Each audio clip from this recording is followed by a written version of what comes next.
At ayun nga mga kahitaan, dito tayo ngayon sa Pangasinan, dito sa hatchery po, magpapapisa po. Pero may napapisa na dito noong December 20. Yan. Ang araw na po ngayon ay December 23. Pero hindi ko po ito ma-upload agad dahil i-edit pa natin to. Yan o, 3 days.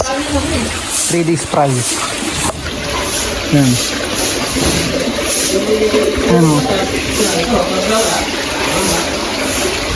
Ayan yung mga fry na yan.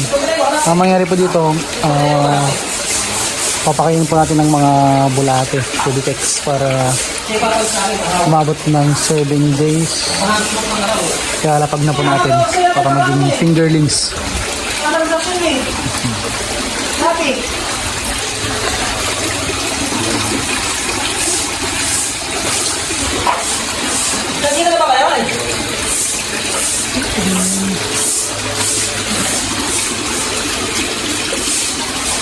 Ayan.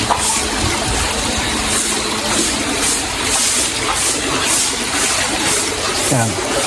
December 23 ngayon. Kailangan pa natin ng 4 na araw.